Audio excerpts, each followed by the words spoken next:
آدم اور حضرت علی بن ہیتی جو تھے ان کے اوپر غنودگی کے آثار تھے. آنکھیں بند ہو گئیں, نیند کا غلبہ ہو گیا, ان کو وہ سو رہے ہیں, غوث اعظم ان کے چہرے کو تک رہے ہیں.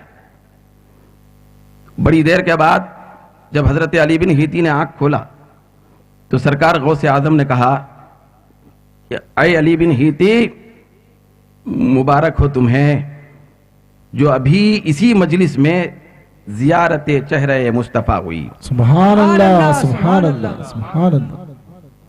سب لوگوں کے کان کھڑے ہو گئے. سرکار غوث اعظم حضرت علی بن ہیتی کے چہرے کو تکتے ہوئے نہ جانے گھنٹہ دو گھنٹہ ٹھہرے. سب کے اوپر سناٹا تھا مجمع پر. تو حضرت غوث اعظم نے جب یہ بیان فرمایا تو راز فاش ہوا. سب دیکھ رہے ہیں, وہ اونگ رہے ہیں, غوث اعظم ہاتھ باندھ کے کھڑے ہیں. معاملہ کو سمجھ میں تو نہیں آ رہا تھا. سرکار غوث اعظم نے فرمایا مبارک ہو چہرہ مصطفیٰ کی زیارت. تو حضرت علی بن ہیتی نے کہا سرکار آپ کو کیسے معلوم؟ مجھے تو ابھی اونگ اور خواب میں دیدار ہوا. خواب میں دیدار ہوا. تو سرکار غوث اعظم نے فرمایا تو اپنے منصب کے مطابق خواب میں دیکھ رہا تھا اور اپنے منصب کے مطابق میں جاگتے میں دیکھ رہا تھا. سبحان اللہ. نعرہ تکبیر, اللہ اکبر, نعرہ رسالت, یا رسول اللہ, چہرہ والضحیٰ, مرحبا مرحبا, چہرہ والضحیٰ. مرحبا مرحبا. پھر اس کے بعد سرکار غوث اعظم نے پوچھا کہ اے علی بن ہیتی سارے مجمع کو بیان کر دے کہ سرکار دو عالم نے جنہوں نے اپنے جمال جہاں آرا سے تجھ کو مشرف کیا انہوں نے تجھ کو نصیحت کیا کی؟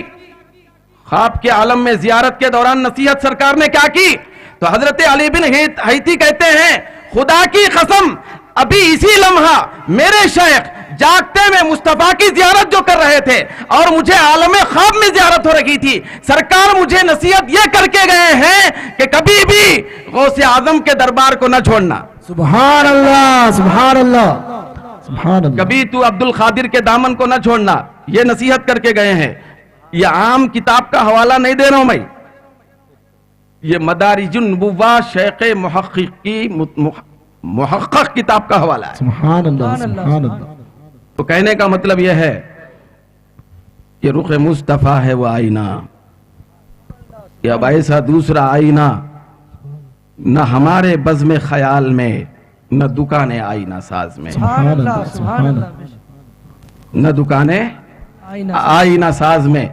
کہ ایسا رخ مصطفیٰ کا آئینہ نہ کبھی بنا ہے نہ قیامت تک بن سکتا ہے. کیوں؟ اس لیے کہ سرکار نے خود فرمایا کہ انا مرأت جمال الحق, میں پروردگار عالم کے حسن کا آئینہ ہوں. سبحان اللہ. پھر صدیق اکبر مصطفیٰ کے آئینہ ہے. سبحان اللہ. پھر وہ ہجرت تک آنا ہے ہم کو سمجھنے کے لیے. صدیق اکبر. اب دیکھیے چہرہ مصطفیٰ کی جب زیارت کسی کو ہوتی ہے تو کیا سے کیا اثرات ہو جاتے ہیں. دیکھیے ہجرت کا موقع ہے, لک صحبہ, سرکار نے فرمایا کہ رفاقت اور صحبت اور زیارت کا موقع تو تم کو ہوگا. صدیق اکبر, حضرت صدیق اکبر ہجرت میں ساتھ چل رہے, غار ثور میں چلے. تاریخ یہ بتاتی ہے, مورخ کا کام ہے تاریخی واقعہ بیان کرنا, اس واقعے کے اسرار بیان کرنا مورخ کا کام نہیں, عاشق کا کام ہوتا ہے. سبحان اللہ سبحان اللہ. تو عاشقوں نے بیان فرمایا کہ 3 دن تک غار ثور میں سرکار اور صدیق اکبر تنہا تھے.